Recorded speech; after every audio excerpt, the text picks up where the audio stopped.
everyone. Thank you for coming to hear a talk on compassion. This is the first time that CCARE, the Center for Compassion and Altruism Research and Education, has ever had an absolutely sold out Science of Compassion lecture. So someone in the audience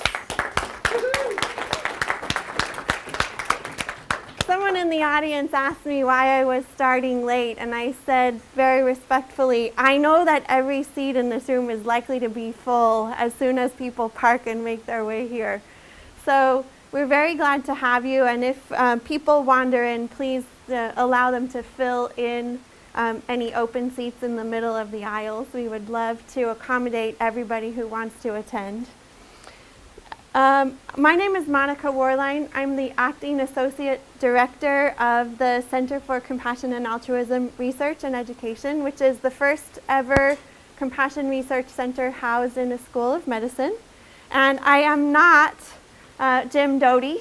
So for those of you who regularly attend CCARE events, Dr. Doty sends his best regards. He isn't able to be here tonight.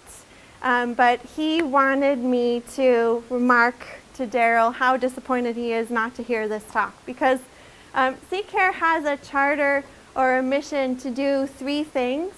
Number one, we do an education and training program that many of you may have taken called Compassion Cultivation Training. It's offered every quarter here on campus. Number two, we collaborate and bring together the world's leading scientists to foster research on deepening our understanding of the science of compassion. And number three, we host events like tonight and other events with thought leaders in the compassion space to help build awareness of compassion and its impacts throughout the population. And tonight we actually have a combination of two of those, which is incredible. We have one of the world's leading scientists who's helping to understand the dynamics of empathy, how empathy actually works, how it responds to situations in the world, not that empathy is just a thing or a given or that it is or that it isn't. And I know that you will learn a lot by listening to this research, and you will also get the magnificent chance to hear one of the youngest and brightest and most up-and-coming scholars who is going to absolutely make a difference in public awareness of compassion. You may have seen Daryl's writing this year in the New York Times. If you haven't seen that piece, it's very accessible and readable and shareable, so I encourage you to look at it and share it. Please enjoy. Let's express in advance our appreciation to Daryl for traveling all the way from Iowa to be with us and to share his research tonight.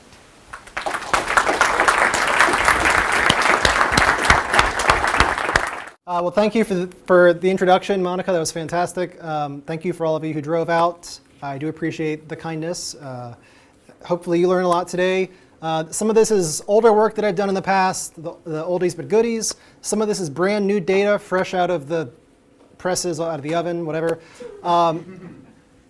So what I'm going to talk about today is the big theme that unites my research is motivation, capacity, and the limits of empathy. What is empathy? What are its limits? And why does empathy appear to fail in many cases when it's needed the most? So I got my background training in psychology and philosophy, so I love a good thought experiment. So I want you to imagine the following. You're walking across Stanford's campus, maybe to give a talk, and you pass a shallow pond. And as you pass the pond, you hear a splashing sound, you look over, and you see a child struggling to swim. And the question is, do you have a moral obligation to jump into the water to save the child? It'll be a great cost to yourself, you'll ruin your suit, you'll miss your talk, but of course many of us think that obviously the right thing to do in this situation is to jump into the water, save the child. Now consider a different case. Imagine you get home from work, you open your mailbox, and you find a letter from UNICEF, the charity organization, asking you to donate even a small sum to help save a child's life, to give that child food, medicine, shelter, and so on. Now many of you, I might imagine, I know I've done this, might throw the envelope in the trash. So the outcome appears to be very similar in the sense that you're trying to help a child, and yet in the first case, empathy appears to be quite powerful. In the second, it appears to be quite lacking. Now, these are just two thought experiments, pretty famous ones, but they do have parallels in everyday life. So earlier this summer, the world was stunned by the death of Cecil the lion, a famous Southwest lion in Zimbabwe, who was lured out of his compound and killed by an American hunter. When news spread about this, outrage spread across the world. People wanted the hunter to be brought to justice. And yet at the time, many noted that nearly 100,000 animals are killed in a similar way every year. They don't have names, they're not popular, and many pointed out that mass suffering appears to not elicit a proportional amount of empathy and compassion. Later in the summer, the world was again stunned by the publication of an image of a Syrian boy who had drowned trying to escape persecution in his home country. Again, when people saw this image, it provoked a very strong response and galvanized people to want to provide aid to Syrian refugees. But again, many noted at the time that hundreds of thousands of Syrians are undergoing a similar plight, and yet there appears to be a lack of a proportional empathy response. So this is what my work focuses on. Why do we feel strong amounts of empathy for Cecil the lion and the Syrian boy, but not for large-scale suffering? So before getting started, I should define my terms. So I'm following many current models of empathy, like Jamil's and John Deacity's. I decompose empathy into interrelated subcomponents. So one component is something called experience sharing. So you see this suffering boy, you vicariously resonate with his suffering. You see he's feeling sad, and you yourself feel sad. And this is what many of us colloquially think of when we hear the term empathy. You might also see that he's suffering and become motivated to alleviate that suffering.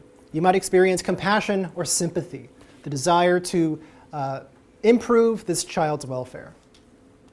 You may also try to actively take the perspective of this boy, understand what he's thinking and feeling.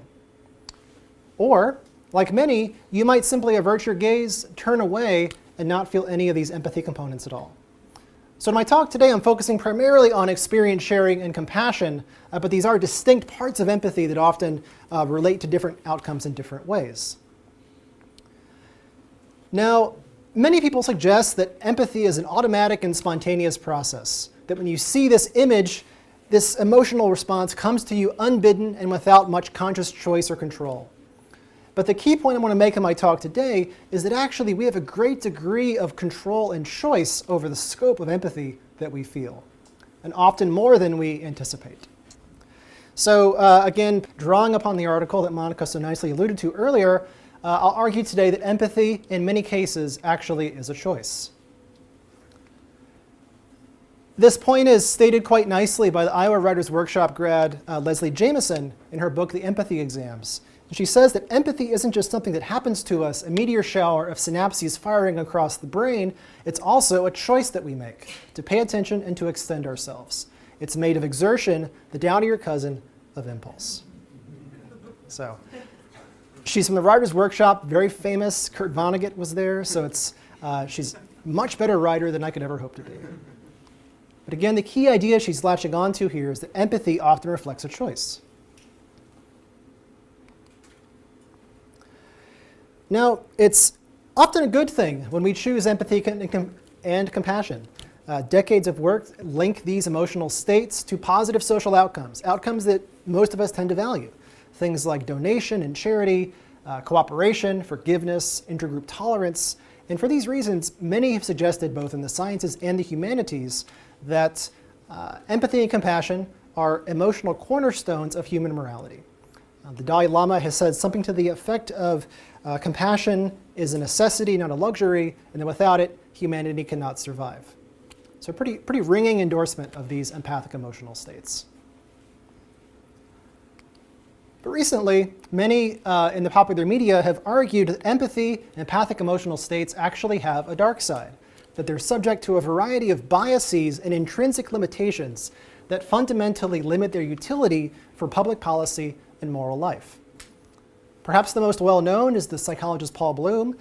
He's had a couple of articles. The first was in the New Yorker called The Baby in the Well, The Case Against Empathy. And he says that empathy has some unfortunate features. It is parochial, or limited to our in-groups and those who are similar to us, narrow-minded, and innumerate, or insensitive to large-scope suffering, like natural disasters, genocides, and so forth. For these reasons, he argues that we're often at our best when we're smart enough not to rely upon it. So this is his case against empathy, that empathy has a variety of biases that get in the way of using it effectively in moral life. So he was inspired by the philosopher Jesse Prinz, who in a very similar article argues against empathy. And he says that empathy pushes partiality into prejudice. It is fine to be a good friend, but empathetic bias can promote nepotism, negligence, and moral myopia. Again, folks in the humanities can write so much better than most scientists. So not only does empathy have biases, but these biases can actively interfere with the application of moral principles like justice. The common theme of these critiques is that empathy is a limited capacity resource. We can run out of empathy. We can't extend empathy indefinitely or to everyone. And that is what, on this account, that is what explains these descriptive biases in empathy. If we can't extend empathy indefinitely or to everyone, if it's like a fixed pie or a fossil fuel, then maybe we shouldn't rely upon it for moral life. What I want to argue here is that actually there may be a different explanation of why empathy deficits emerge. Empathy deficits may emerge as a result of a motivated choice. If that's the case, it suggests different conclusions in a normative sense about how we should relate to our own empathic experiences. One useful contrast here is with related debate in a different literature on the nature of self-control. So self-control, or the ability to override our impulses to achieve our goals, has been widely studied in psychology and neuroscience. And according to one popular account, self-control is a limited capacity resource.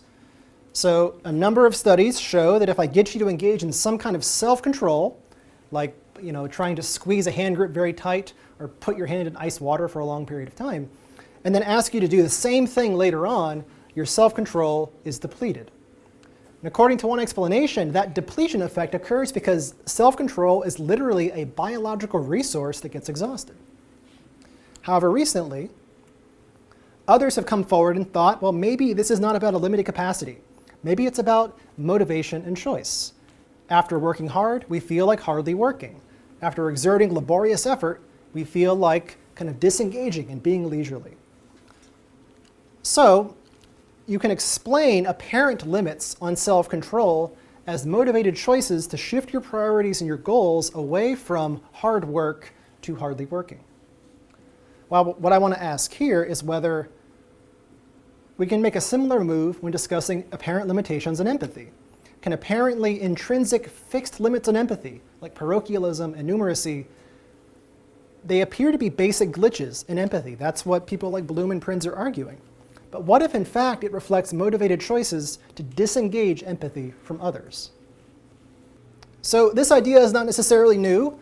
In the mid-90s, Shaw, Batson, and Todd have a very nice work looking at empathy avoidance.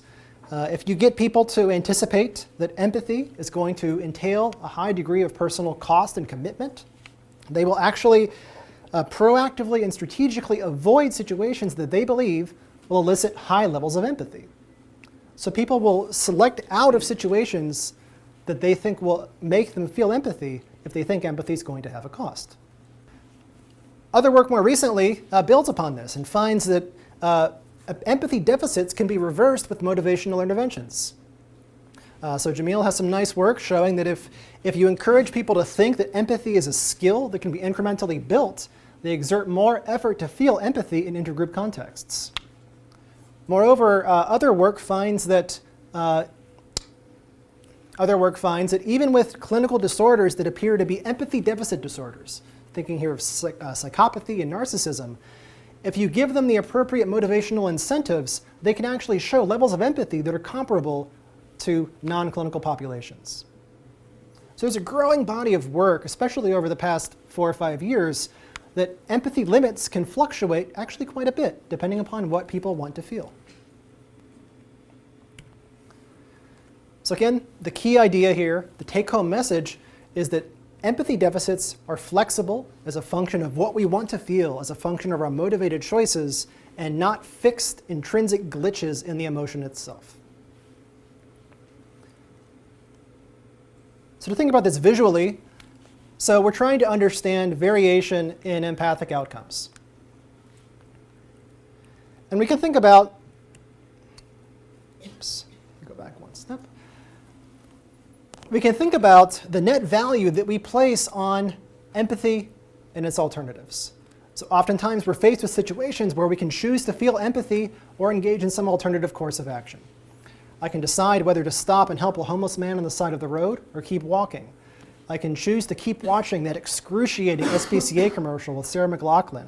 Or which I love animals, I love them, but I have to change the channel.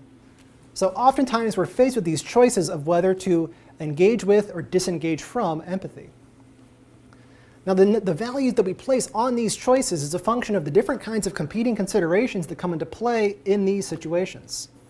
These can include things like the desire to avoid material costs, cost of money or time,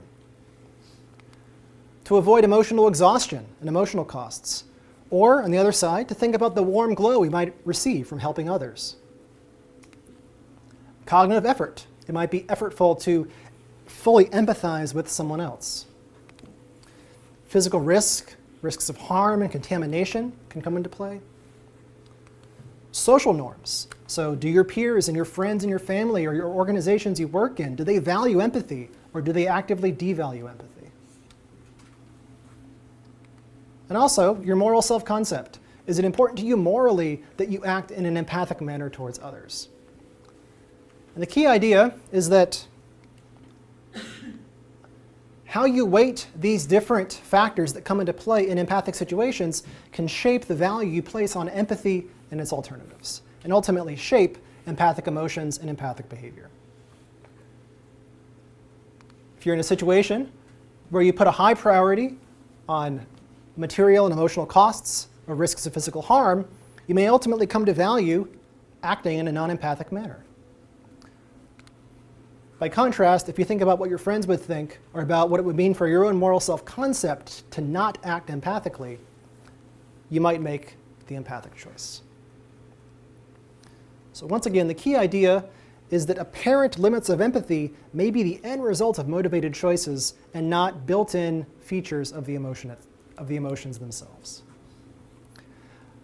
I'm going to discuss next one specific limit that has been focused on, namely innumeracy. Is empathy intrinsically insensitive to the suffering of large groups? You've probably heard this quote. It's been attributed to Joseph Stalin. One death is a tragedy, 1 million is a statistic. We read about the Syrian boy and are immediately compelled by his suffering. As a father, I saw that image and it was heartbreaking. But then we think about the hundreds of thousands of people who are suffering in crises like these and maybe don't have quite the same empathic response. Now, if you ask people to forecast how much empathy would you feel for one and for many, people tend to think that as the numbers of victims in a crisis increase, they will feel more empathic emotion. Not only that, but many of us think that as a matter of moral principle, if there are more people suffering in a crisis, then given the irreducible value of each life, we should feel more empathy and should do more to help. But despite the affective forecast and despite the moral principle, if you measure people's emotional reactions in the laboratory, you see the exact opposite. That as the number of victims goes up, empathic emotions and behavior go down. This has been called a lot of things, the identifiable victim effect, compassion collapse, compassion fade. In science, we like inventing a lot of terms for the same thing. I'll call it compassion collapse because it's a Tuesday. So this is a robust effect. You see it if you compare empathic emotions and behavior for one versus statistical victims, so hundreds of thousands. Now, one difference there is you're comparing one person with a name against a group of undifferentiated people. If you hold that constant and compare one identified victim against, say, 8 or 12 identified victims, you see the same drop-off happen. And more recently, even 1 versus 2, even the presence of 2 people is enough to trigger this compassion collapse. So we see this for both experience sharing and for compassion, different facets of empathy. We also see it in the lab, but also in the field. So there's some recent work on the microlending site Kiva that finds a similar pattern of drop-off for microlending responses based upon the number of people that are asking for a donation. And this is a very important effect. This obviously has a lot of real-world applications. There's recently a nice write-up about it in the New York Times by Paul Slovic, The Arithmetic of Compassion, talking about how the numbers don't always add up in the way you would expect.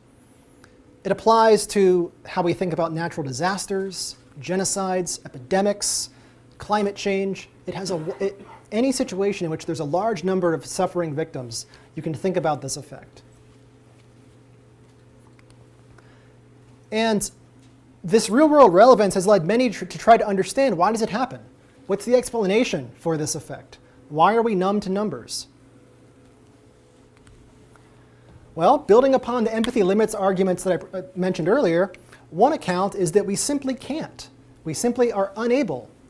As put in the New York Times piece, we're hardwired to be unable to respond to large-scale suffering. As put by Slovic and his colleagues, our capacity to feel sympathy for people in need appears limited, and this form of compassion fatigue can lead to apathy and inaction. So why is this? On their account, variation in empathy is due to 2 factors. First is how we imagine and represent others.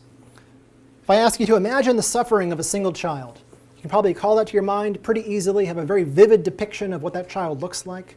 But if I ask you to do the same thing about a group of people, it might be harder for you to visualize that.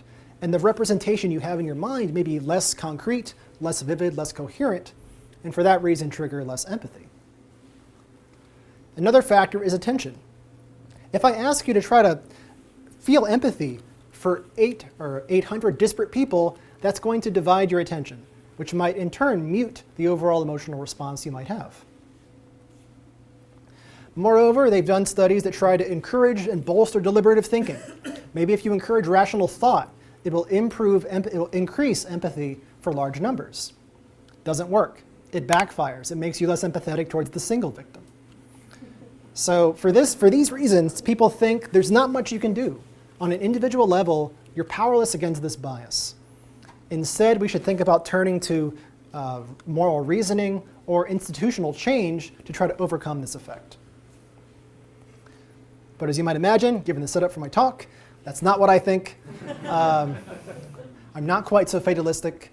I suggest that actually this is a motivated choice. So recall that people think that as the numbers go up, they'll feel more empathy. That affective forecast may create concerns about the costs of empathic emotions. If I worry that, well, helping large numbers is going to cost me more money, or be emotionally exhausting, or be really effortful, those factors may in turn motivate me to strategically disengage empathy for large numbers. So it's not that this innumeracy effect is built into empathy. It's that it's the end result of strategic choices we're making to avoid empathic emotion. So in this account, variation in empathy for large numbers is due to 2 factors. 1, are you motivated to approach or avoid empathy? And 2, can you skillfully control your emotions? So I'll briefly walk through 3 studies that try to test this motivational account of compassion collapse. So most studies of compassion collapse ask people to donate money.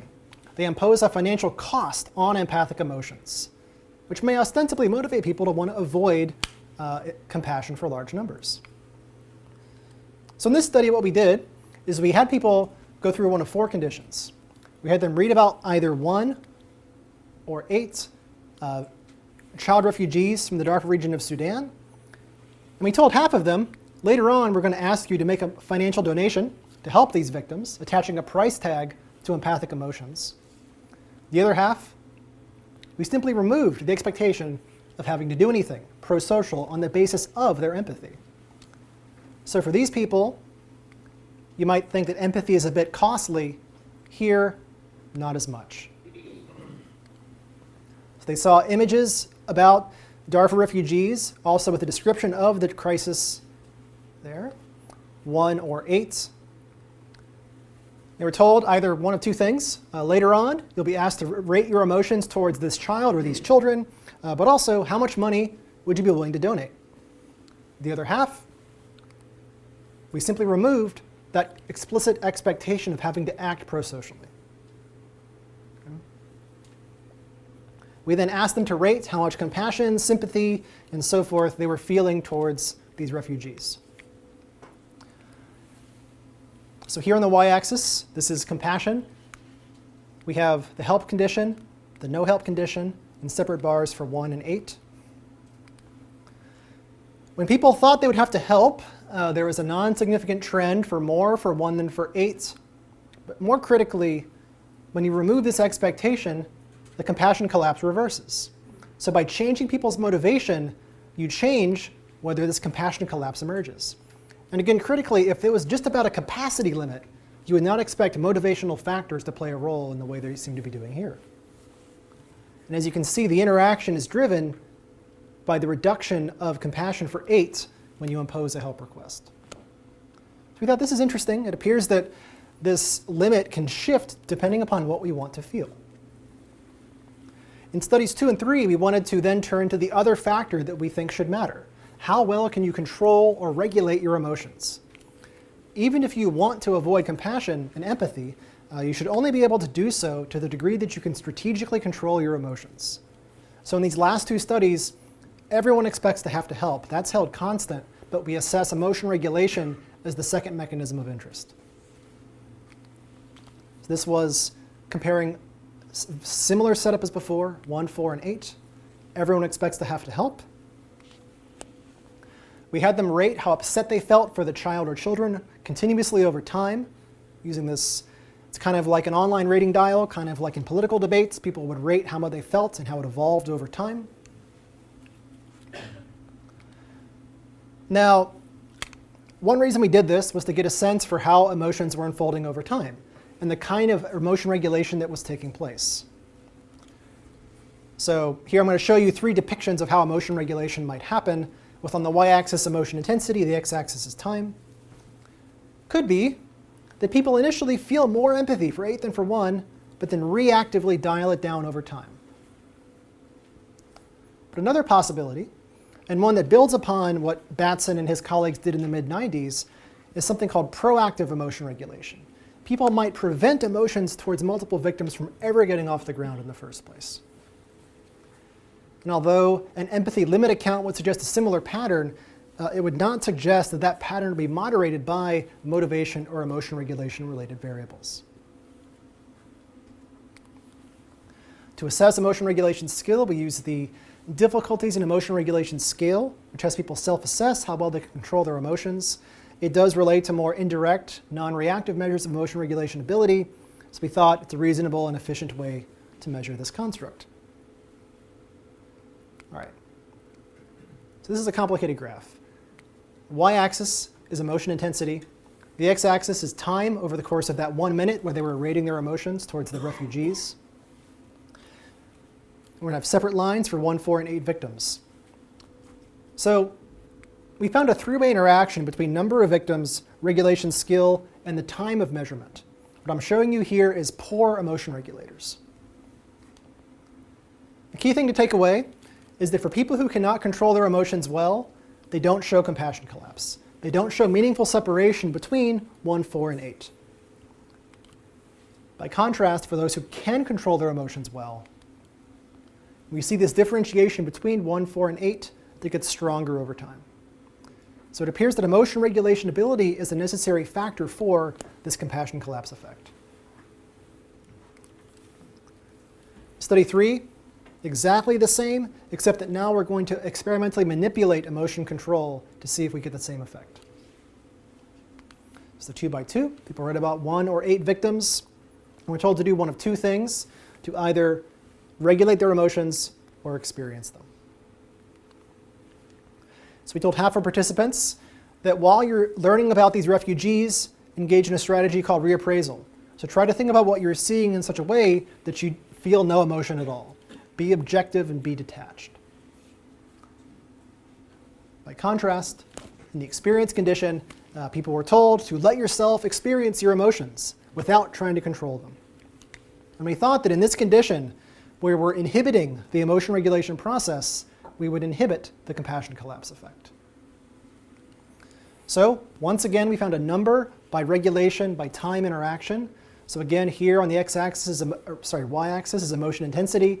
The x-axis is time, with separate lines from 1 and 8. And this is the experience emotions condition. Although descriptively, there was some separation, it never became meaningfully different. So people who were encouraged to not try to control their emotions don't show the compassion collapse effect, which is what we would predict. By contrast, those who were told to regulate their empathic emotions show this main effect of number of victims that strengthens over time. So much like skilled regulators in the previous study, those who were told to try to control their emotions are the ones who show this compassion collapse effect. So, what is the upshot of these studies? It's that innumeracy is not necessarily a built-in bias in empathic experience. It can change depending upon whether we want to avoid empathy for large numbers and also on how well we can control our emotions. Empathy may only be as enumerate as we want it to be. So this is work that is preliminary. More work does need to be done. It's obviously a very complicated effect, and my lab is doing more work in this regard to try to understand what are other motivational factors that shape the magnitude of this compassion collapse response. So if you have any ideas, I'd love to hear them. But we can talk once I move on. So I want to switch gears to a different apparent limit of empathy. So we just talked about innumeracy and how that can be shifted as a function of motivation. Now I want to turn to parochialism, the idea that empathy is often insensitive to the suffering of those who are of outgroups, who are dissimilar to us in some relevant dimension. Oops. So the philosopher Daniel Dennett suggests that when we interact with others socially, we take what he calls the intentional stance. We assume that others have intentions, thoughts, wishes, dreams, the kinds of mental characteristics that define what it is to be human. And yet oftentimes we are quite adept at removing those mental states from others. And this is a process that's been called dehumanization, the denial of mental characteristics to others. This is not the kind of egregious dehumanization that we see in genocide and war, but it's a more subtle social perception bias. But it still has important consequences. It can shape how we assign moral rights, whether we engage in pro-social behavior, and it's quite prevalent. Now, in particular, there are certain groups in society, in American society at least, that tend to get dehumanized the most. These are called extreme or stigmatized outgroups. These are groups that are seen as kind of cold and incompetent. And groups that fall into this characterization particularly are homeless individuals and drug addicts. They're especially likely to be dehumanized by others. So why does this happen? Well, many accounts of dehumanization suggest that one reason for this is that we want to harm others. So if you want to engage in harm or do something immoral, perceiving this person as having a mind, as having the ability to suffer, could get in the way of that. So one reason dehumanization might happen is to license aggression and enable us to commit harms against others. But in the work I'm going to turn to next, I suggest a different motivation for dehumanization. Even people who don't want to harm others might engage in this dehumanization process and deny mental states to others if they're afraid of the emotional costs of helping other people. So ironically, the very thing that these targets need the most, a helpful interaction from someone, might motivate us to disengage empathy. So one source of inspiration for this comes from work in healthcare. Not saying that doctors do this all the time. That's not what I meant. But the general idea is that dehumanization is self-protective avoidance of empathy to avoid emotional exhaustion, to avoid the emotional cost of providing help to others. So, in healthcare context, this has been discussed quite a bit with talk of compassion fatigue and burnout. Indeed, Jerome Vase has some work finding that nurses who humanize their patients more experience more emotional burnout. Moreover, John DCD has some nice work showing that, well, nice scientifically, not in terms of real world what it means. He has some interesting work that finds that doctors appear to spontaneously downregulate empathy for the suffering of their patients. Or some doctors, not all doctors. But this has been discussed quite a bit in those contexts. And here we thought, can we apply this logic to understand dehumanization of stigmatized outgroups? Could this limit of empathy, this parochialism limit, shift depending upon what we're motivated to feel? So I'll present 3 studies. This is recently published work. We first wanted to examine, if anticipated exhaustion motivates dehumanization of stigmatized targets, we should anticipate more exhaustion from helping stigmatized targets. So we had people read about there were one of 4 groups. We manipulated the presence of stigma and also the intensity of suffering. I'll show you this in a minute. People were told to imagine interacting with the following person, a man named Harold, who was homeless for either a stigmatizing reason, because of drug addiction, or a relatively less stigmatizing reason, having an uncontrollable illness. And they were told that he was suffering at either intense or moderate levels. They were then asked a simple question: to what degree do you think it would be emotionally exhausting and draining to help this person? And what we found, here in the y-axis is anticipated exhaustion, split by low and high suffering, but then more critically by low and high stigma. And you see a main effect of stigma. People think that helping the drug addict will be more emotionally exhausting than helping the non-stigmatized target. This is what we thought, what we predicted, and in that case, it might reasonably motivate defensive regulation of empathy and dehumanization. So here we had 3 goals. We wanted to first replicate that effect that I just showed you. We also wanted to see if this manipulation of stigma would lead to dehumanization. Would people attribute less mind to the drug addict than the control target? And then finally, would the increase in anticipated exhaustion account for that dehumanization effect? Would it mediate that effect? Same design as before, a 2x2, manipulating low and high stigma, low and high suffering. We added more context here. This is drawn from that classic mid-90s Shaw, Batson, and Todd paper. People were told to imagine that they were told they were going to hear an appeal for aid from a local homeless man. This is the same as before, what I showed you previously. They saw an image at this time. And in the end, we're told later on you're going to see a video of Harold's appeal for help. People think this is going to be emotionally intense and distressing. They were then asked 3 questions. Do you think it's going to be emotionally exhausting to help? How much compassion do you think you would feel? And how much is Harold suffering?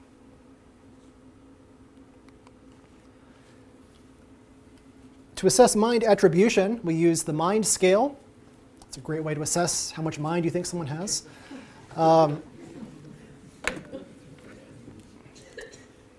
Psychologists have a funny way of coming up with names for their instruments. Basically, prior work suggests there are 2 dimensions of mind perception.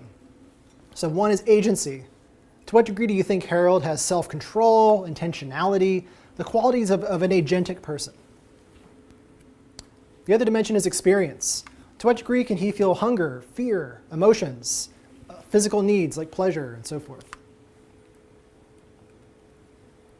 First, we get the same effect for exhaustion. People think that helping a drug addict is going to be more emotionally exhausting. Hooray, we replicate the effect. It's very important. Next, dehumanization. So another complicated graph, apologies. So we modeled the type of mind dimension as a separate factor in our analysis. We looked at agency on its own, and experience on its own. On the y-axis is the intensity of mind attribution. Then we have low and high suffering within each mind dimension. Within that, low and high stigma. Key thing to take away from this is that we see dehumanization.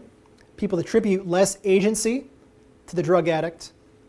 They also attribute less experience, but the effect for experience isn't quite as strong. So people do dehumanize the drug addict, but particularly for traits like self-control, intentionality, and so on. The final bit that's important is that that effect that I just showed you on agency is accounted for in part by this expectation that helping the stigmatized target is going to be more exhausting. So again, that's the key prediction, that people dehumanize these targets because they think it's going to have an emotional cost. All right. Last study in this sequence, we wanted to manipulate that. So if exhaustion matters, then changing your expectations about the emotional cost of empathy should change this dehumanization effect. 2 by 2. I do a lot of these. I'm a social psychologist. These are very common. And, yeah. So we manipulated stigma, low and high, but also anticipated exhaustion, low and high. Exact same you saw in the previous study. But at the very end, we told people one of two things. You're going to see this video of Harold's appeal for help, but it's going to be either emotionally tiring and exhausting or emotionally inspiring and rewarding.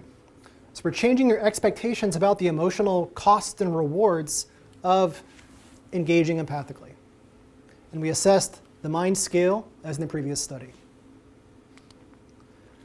So this is similar to what you just saw in the last study, split by agency, experience, low and high exhaustion. Within each of those, low and high stigma. And this is just the intensity of attributing that dimension of mind. We saw a three-way interaction between stigma, exhaustion, and the type of mind dimension being considered. Here, this is the closest to what you saw in the previous study. People who thought empathy would be exhausting attribute less mind, less agency in particular, to the drug addict. But when they think empathy is going to be inspiring and rewarding, the effect goes away. So by changing your expectations about what empathy is like, you can change whether this dehumanization effect emerges. Now here we don't find either a main effect of stigma on experience attributions or an interaction between the two. It appears this dehumanization effect for this specific type of target really localizes to agency by comparison to experience. So this sequence suggests a novel motivation for dehumanizing others.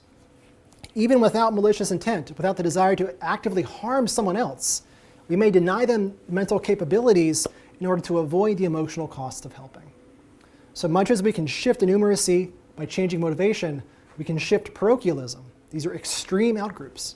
We can shift parochialism by changing motivation as well. All right. This is work in progress. This is work that I'm particularly excited about. This is building upon what you've heard previously, but trying to develop a new measure of empathy avoidance.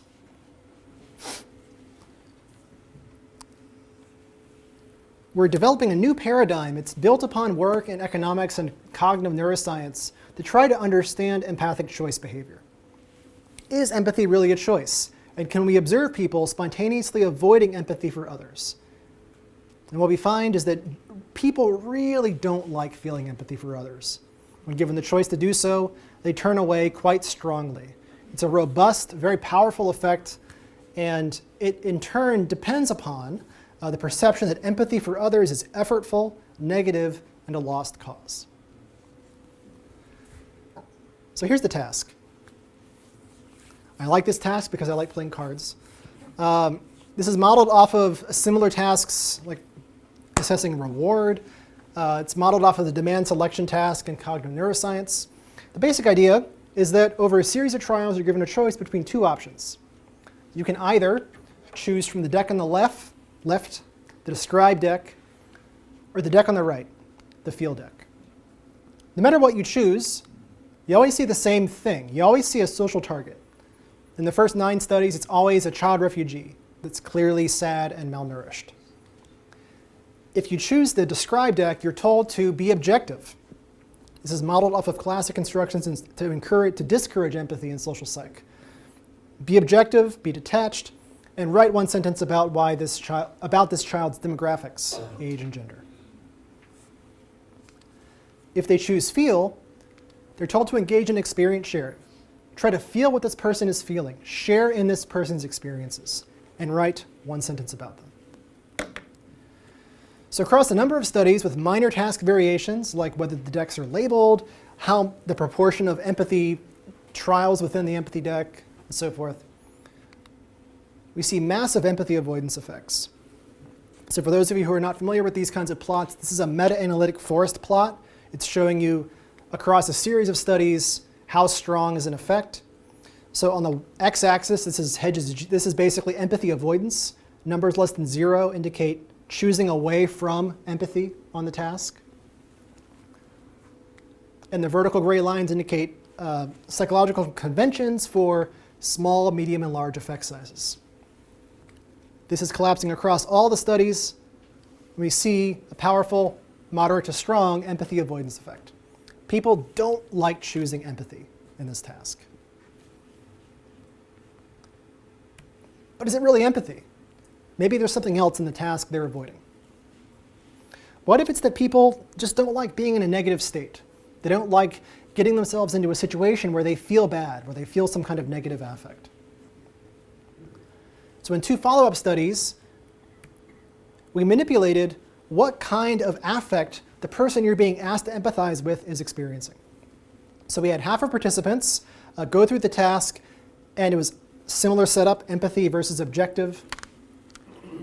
But the people they're being told to empathize with are actors. Who are displaying anger expressions. So black and white, male and female actors from the Chicago Faces database. This is also nice to show that it's not just about child refugees, but it's generalizing to a different stimulus set. Other condition, same exact actors displaying closed-mouth smiles. So everything else is the same. Is the target's affect negative or positive? You might think if it's just that people don't like being in a negative state, they shouldn't avoid positive empathy, if that's what it was all about. But if it's really about empathy, then even for people who are in a positive affective state, we should still see that avoidance effect. So here on the y-axis is the proportion of choosing empathy on the task. 0.5 is chance levels of choosing across the task. We had 2 studies. Study 8 had the decks labeled. Study 9 had them unlabeled. It's not really that important. So here we see empathy avoidance. Remember, numbers significantly less than 0.5 indicate empathy avoidance. That's less than chance. But also positive empathy. Even for targets that are displaying positive affect, we appear to not want to put ourselves in a situation where we empathize with that positive affect. And if anything, though it didn't replicate in study 9, here we see descriptively a slight tendency to actually avoid positive affect, to avoid empathy for positive affect, even more than empathy for negative affect. So people avoid positive and negative empathy to the same degree. It appears that it's not just about negative states that you're avoiding, it's about the act of empathy itself. Maybe.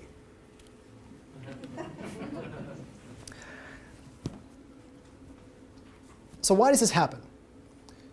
So in all of these studies, after they completed the empathy selection task, they were asked to complete the NASA Task Load Index, which has people, well, we are applying it to this task.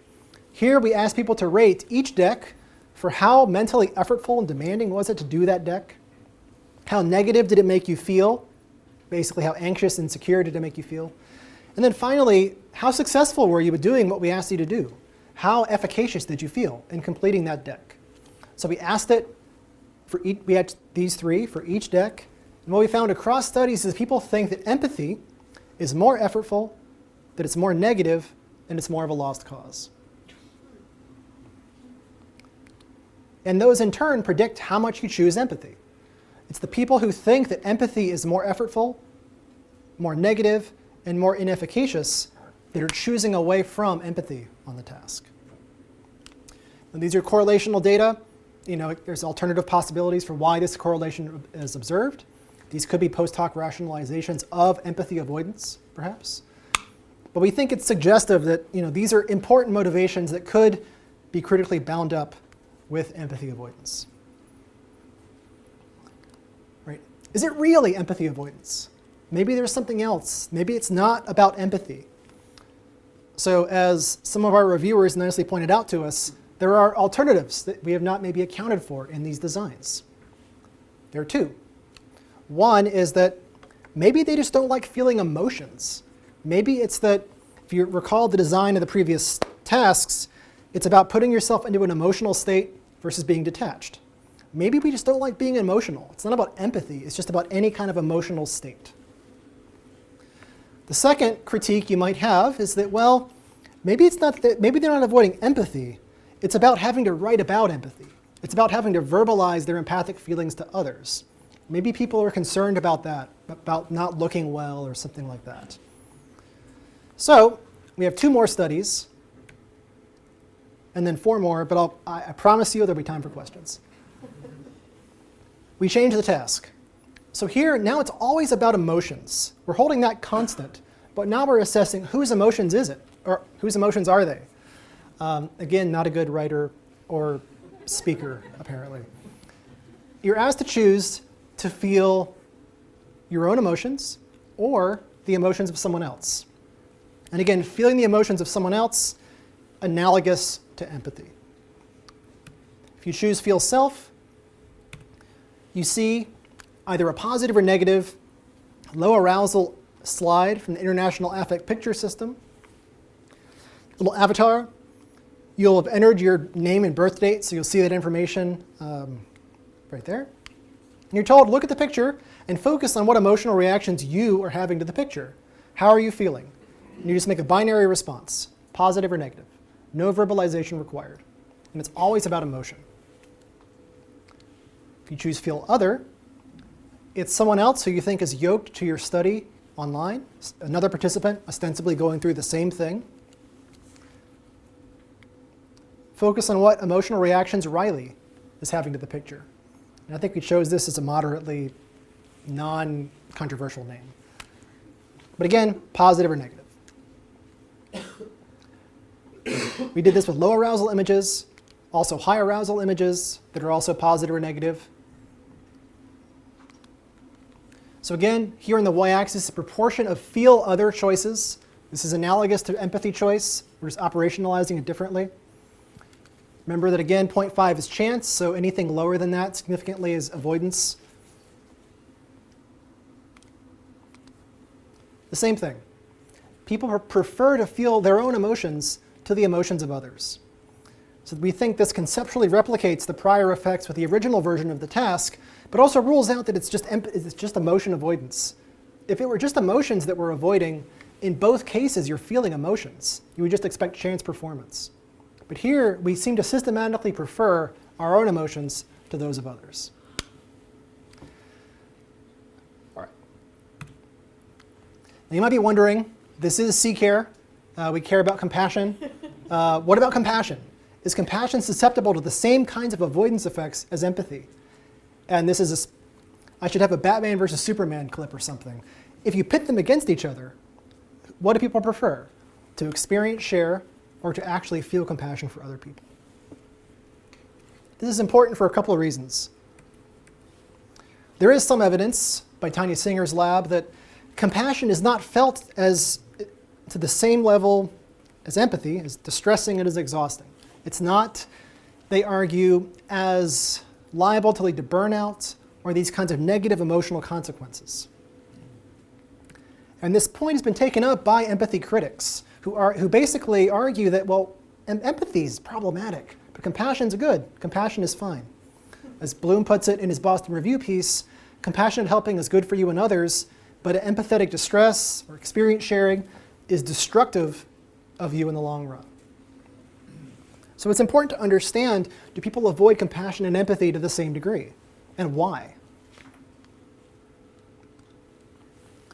So here we have 2 studies that manipulate whether people engage in the normal version of the original task. This is reverting to the original version of it, describe versus feel, or describe versus care. So half of participants are given a version of it where compassion is the contrast choice from objectivity as opposed to experience sharing. This is what you saw previously. Try to experience share if you choose to feel. If you choose in the care condition, if you choose the care deck, you're told to try to feel compassion, compassionately focus on the internal experiences and feelings of this person, and then write one sentence describing how you would want to care for this person. This is based upon the definition of compassion by Gates, Keltner, and Simon Thomas, namely that it's an emotion that motivates us to want to help others and care for them. Study 2,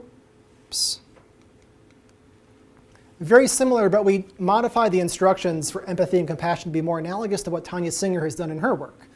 So if you're in the empathy condition and you choose the feel deck, you're told to share the suffering and experiences of this person, and then write one sentence describing these feelings. If you choose the compassion deck in the compassion condition, you're told to generate warm feelings and caring for this person. Write one sentence about them. So here, once again, this is proportion of empathic choice, but because we're calling this empathy versus compassion, this is just proportion of choosing the empathy/compassion option. People avoid empathy, as we saw in the previous studies, but also compassion. They avoid compassion to the same degree. If anything, there's a slight tendency to avoid compassion a little bit more than empathy. Study 2, a similar effect, and there it's even stronger. So in this task, at least, people avoid empathy and compassion to similar degrees. Now, what if we pit them against each other? What if instead of feel versus describe or care versus describe, it's feel versus care? What do people prefer? So studies 3 and 4 use the same setup as studies 1 and 2 respectively in terms of instructions. The y-axis is the proportion of compassion choice. So the proportion, again, the contrast is compassion versus empathy. So this is chance, proportion of compassion choice. What this is showing you is when given the choice between empathy and compassion, people are choosing empathy over compassion. You see compassion avoidance at less than chance levels. So why does this happen? As in the previous studies, we assessed that NASA task load index, how effortful, negative, and inefficacious do you feel for each deck in these studies. And what we found, so this is just endorsement, efficacy, effort, affect for each of the studies. People felt they were better at empathy than compassion. Effort, negativity didn't matter. Those were the same across decks. And we see it again in study 4. So people think that they're better, they're more successful at empathy than they are at compassion. And those perceptions predict compassion choice. So in the context of this task, people think they're better at empathy than compassion, and that perception predicts avoiding compassion in the task. So people in this task appear to avoid compassion as much as empathy, and when given the choice between the two, appear to prefer empathy. So I'd love to hear what you think of this. In closing, what I want you to take away from this talk, this very long talk, is that apparent limits of empathy may be due to motivated choices. If you read something that says that empathy just cannot respond to mass suffering or to the suffering of outgroups, I want you to just consider, is it possible that under certain motivational conditions, if you incentivize people or motivate them to care, are these limits flexible? Empathy may only be as limited as we desire it to be. So with that, I want to thank my collaborators, a short list, and thank you for your time.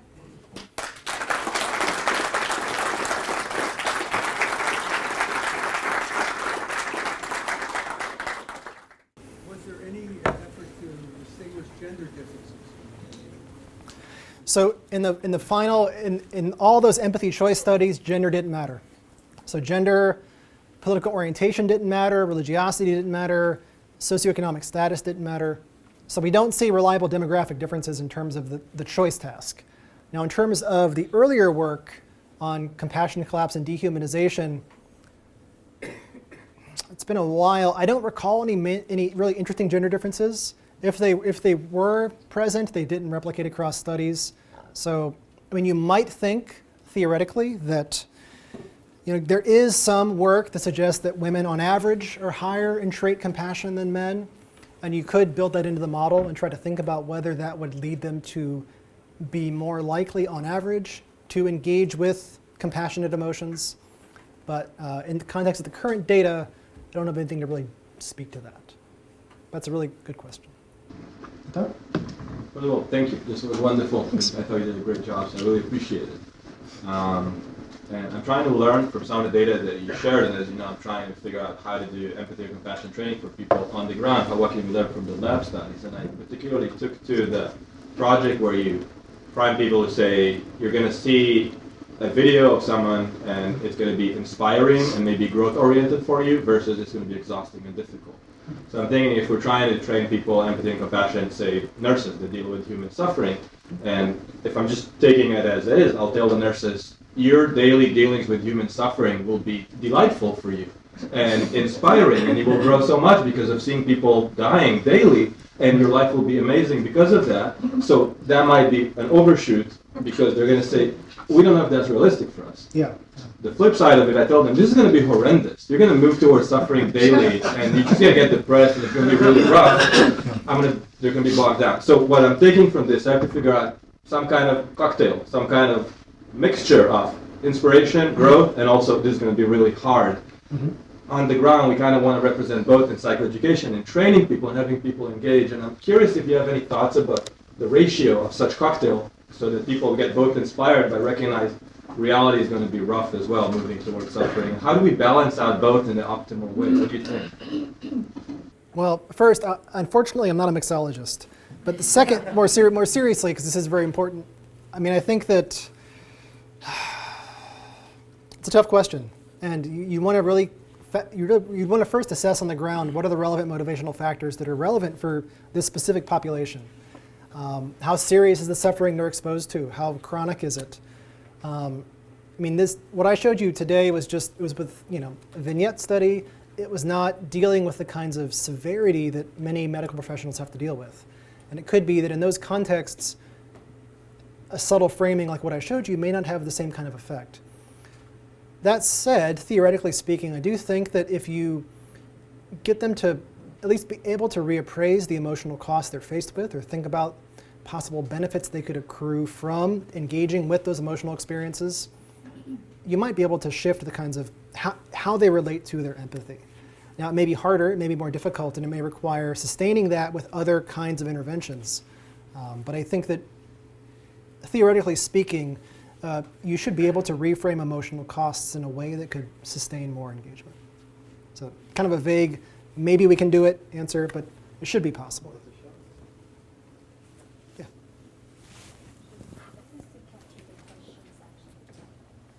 So I sort of have a follow-up question to that.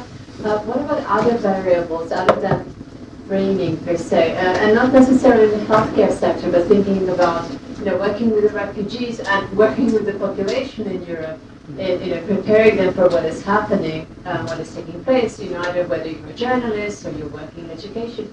What are other variables to consider as in framing and saying, well, this is going to be inspirational? So, I mean, from the perspective that I presented today, the key thing is to understand how we relate to our own emotional experiences. So to what degree, when we are in really distressing empathic situations like those you're describing, to what degree can we tolerate our own emotions? For many of us, it's hard to be in empathic situations, and that sometimes the easiest path is just to escape without really engaging with it. But also, we have to increase attention. We have to be able to understand the suffering of those we're interacting with in a way that really does justice to what their needs are. So there is plenty of work on mindfulness and compassion cultivation, trainings that try to encourage people to both accept their own emotional experiences without becoming exhausted or overwhelmed, but also encouraging attention to try to just be more cognizant of the needs of those who are being helped. So that's those are two variables that come to mind immediately. Are there others that, based upon your experience, you think would be interesting to look at? I was wondering, like to know your opinions about effects of crowding out, for example, when you get from one to many people, and also internal versus external locus of control. The concept that you feel responsible, or you cannot feel responsible because it's out of your control, and how they interact with your findings with previous data and perhaps for last data. So you mean, just to clarify, so internal and external locus of control in terms of the person providing help? Yeah, no, in terms of, the agents you face in the situation. Well, certainly, I mean, some of the work at the end with the empathy choice task, I mean, the finding for efficacy suggests that perhaps people who feel they don't have the capability to be successful in their empathic responding, they were the ones who showed empathy avoidance the strongest. So I suppose the degree to which you feel that you have some capability to be effective within the situation, I mean, that should certainly modulate some of these effects. In terms of external factors, I mean, the degree to which you think others are going to do the work for you, that you think institutions or other potential helpers might be empathic and relieve you of that burden, I mean, that certainly could be something that factors into your decision of whether to engage or disengage. And there's classic work from the 60s and 70s on diffusion of responsibility. You know, if I think that others are there in a situation to provide help, then why should I do it, right? The costs to myself might seem different. Is that getting at what you're talking about, or is something a little bit different? The question is if these two factors, they are more or less engaged in terms of you have one specific person versus a crowd of people. Mm-hmm. They might be engaged to different degrees. Yeah, I mean, I suppose that with a crowd of people, I mean, you might think that it's harder for you to provide the same kind of care or empathic response to one single child versus a group of 10 people. I mean, there could be different perceptions of efficacy of helping in those situations that might shape the strength of a compassion collapse effect. Yes? I just wanted to make one comment and I have a question. I couldn't help but notice that almost every slide of people who were suffering was someone who was black. And as a person of color in the room, I found it disturbing that every slide I saw was someone of color. And I don't know if that's replicated in the kinds of people who are suffering in terms of the study. Mm-hmm. And I think you also have to ask about race. Mm-hmm. But I think it's also just in terms of your presentation, I think it was excellent. But I thought your slides were excellent. But I think it would be really helpful if you varied the race of the people in the slides, because I think it just reaffirms stereotypes. The second question I have, then the actual question I have, is I'm curious about empathy and compassion studies. Compassion, I understand why we focus on suffering, because that's what compassion is about. But what I don't understand is why empathy always focuses on suffering. Because empathy isn't only about putting yourself in the position of someone suffering. It's about feeling. It could be joy, it could be anger. So I'm just curious about why that doesn't seem to be a part of many studies. So working backwards, I mean, you're right, much work on empathy and compassion does focus on suffering. I mean, that's considered, at least in psychology and neuroscience, kind of a prototypical elicitor of those states. But we do recognize that we can also empathize with positive experiences. And in part, that recognizing that fact is why we included in that last set, that pair of studies where we looked at empathy for negative and for positive states to see if empathy avoidance operates in similar ways for those two types of affect. In terms of your first point, obviously no intent was meant to reinforce stereotypes, and I do agree that intergroup considerations are incredibly important for understanding these effects. There is much work looking at intergroup effects on empathy and compassion. Are we empathic and compassionate to the same degree for those who are dissimilar to us in terms of race, values, nationality, and so forth? And I do think it'd be very interesting to look at how the race of those you are helping might moderate these compassion collapse effects in interesting ways. We are doing work that's examining a broader range of targets. We're looking now at a wide variety of populations, but I do agree with you that it's important to think about how the specific demographic characteristics of those you're helping might shape the helping response in important ways. Yeah, well, fantastic talk. Echoing my friend here, that was great. I especially, as we've talked about, love the work that you're doing now on empathy avoidance. I think it's so compelling and such a robust finding. Obviously, we approach empathy all the time, even when there are very few practical implications for doing so, and a great example of that is fiction, right? I mean, we binge watch very emotion-inducing TV shows and read novels, and every time we turn on the TV or open that book, we're making a choice to engage with the lives and emotions of those characters, as opposed to not doing so. So that's a phenomenon in our everyday lives where we choose empathy as opposed to choosing away from empathy. I'm sure that you can imagine lots of ways that you could flip or make alterations to your paradigm that would not just eliminate empathy avoidance, but reverse it and cause empathy seeking. What are some things that you think might do that? That's a really great question. And I agree with you. There are plenty of situations in which we choose to actively empathize with others. A couple things you might think about would be trying to remind people, as I mentioned earlier, of the social norms of helping. So if you encourage people to think about what their peers, their friends and family would think about you not empathizing, that anticipatory guilt might motivate you to want to approach rather than avoid empathy.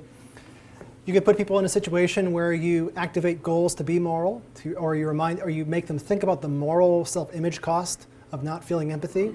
To the degree that people generally want to feel more moral, that should presumably also activate approach motives. The fiction question is really fascinating, and I've kind of been wondering this just experimentally. We do engage with fiction and empathize with characters to quite a strong degree, but it is, in important ways, very different from everyday life in the sense that it's usually not attached to any kind of actual behavior on your part. It's much like when we go to see a zombie movie. We can feel fear without the actual behavioral costs of being in a threatening situation. And I wonder too if with fiction, it's kind of allowing you to feel empathy without actually having to do anything empathic, which might be why people enjoy it in some situations. But it's worth testing. Dan? Excellent presentation, Dan. Again, so amazing. So on the flip side, I guess, of Jamil's question. I'm sorry. I can speak really loud. So on the flip side of Jamil's question is, we also have loads of roles that emphasize or de-emphasize being empathic or being compassionate. So as a business faculty, the first thing that I learned from my students is that it's unprofessional to be emotive or compassionate or empathic. So in a sense, when we're looking at these types of things, my question is are you taking into consideration things like what these people are studying, ideology, these types of perspectives, if they play a role in this? Are these just like students, or are they coming from a bunch of different disciplines?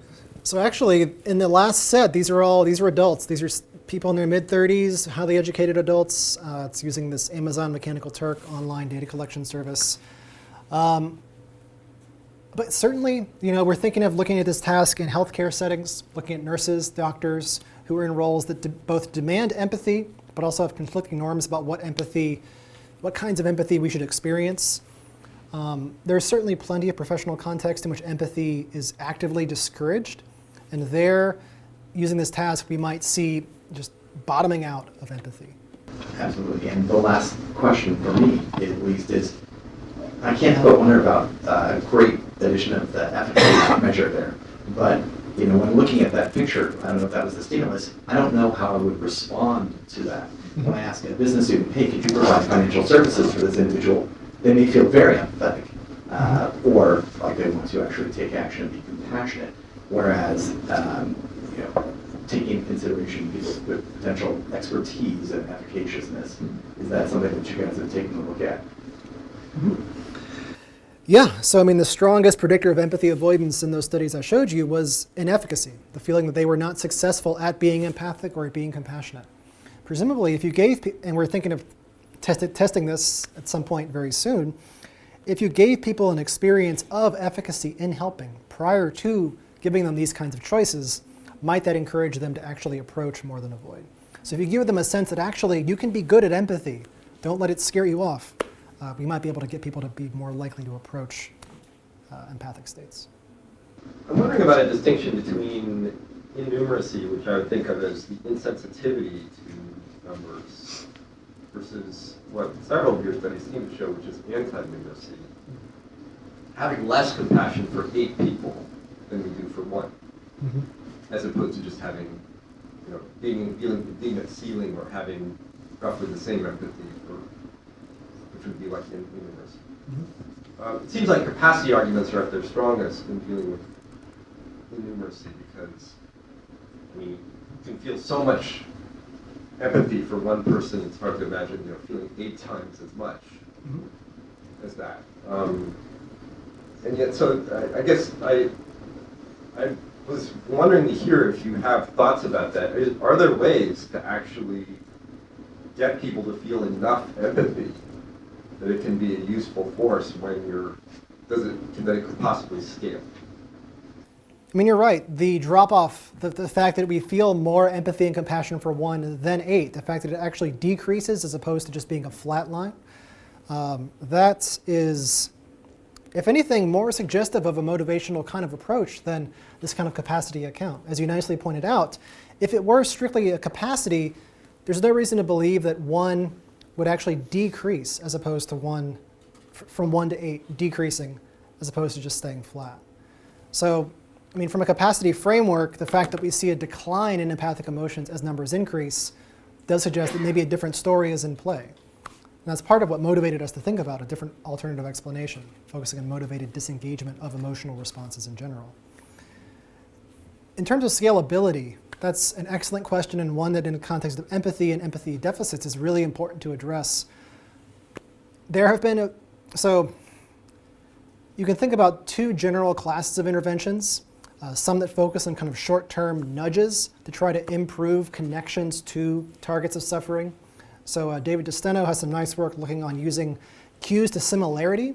So if I just give you some indication that you and some other person have some connection of some kind, even something as seemingly innocuous as kind of moving in synchrony with one another, that's enough to increase compassionate emotion. So you could think about short-term interventions like that, like reframing the emotional costs of empathy, like I showed you in the second set of studies. Those could be things that we'd have to test them, obviously, but presumably you could implement those in pretty quick and short-term ways in different contexts. Other approaches are more long-term, looking at mindfulness interventions, compassion cultivation training. Those do require a lot more work. I know that actually in DeSteno's lab as well, he has done some work looking at, I believe, web apps that are basically mindfulness applications that encourage that kind of behavior in a way that arguably is easier to scale, to disseminate to others. But those are 2 things that come to mind. But generally, I agree with you that scalability is incredibly important, and trying to find a way that connects across a large population of individuals is a challenge for the field to address. Thank you. I was just going to say how interesting it was to hear how much empathic reaction is a function of decision. We tend to normally think of empathy as such a strong feeling that that's where it comes from. But another takeaway I came away with, I think, is that empathic policy may be an oxymoron. And whereas many of us would like to see empathic-looking policies, such as in response to gun problems and refugees and so forth, and empathic-looking policies may come more from a place like philosophy, possibly, which might make it a good thing that you have a philosophical background as well. And so I'm sure many of us would like to see civilization which is supposed to be hallmarked by being empathic, as having more empathic policies. And I just wondered where you might see a source of that, if at all. This is why I need to collaborate with a public policy expert. I mean, I think that the key thing to take away from the psychology of empathy avoidance is that we often have a great degree of leverage and choice over how much empathy and compassion that we feel. So it's if you walk away from the science of empathy and compassion with this understanding that, well, look, we just can't do anything about empathic responses to large-scale suffering. The things that require the most policy shift, things like responses to outbreaks, genocides, climate change. These are all situations in which there are ostensibly lots of suffering individuals, and yet the response is lacking. So depending upon what you think explains those kinds of effects, that could critically inform the kind of policy you take. If you think that people actually have some leverage, some impetus, they could possibly care about these things, you might give them more benefit of the doubt. In terms of what specific kind of policy I'd recommend, I leave that to the policy experts. But I do think that simply saying that we can't feel empathy in these contexts and therefore it should all be institutional change is too much of an easy out. I think that often we do have a great degree of control over that empathy on an individual level. Thank you all for coming. Thank you for a great talk. Thank you.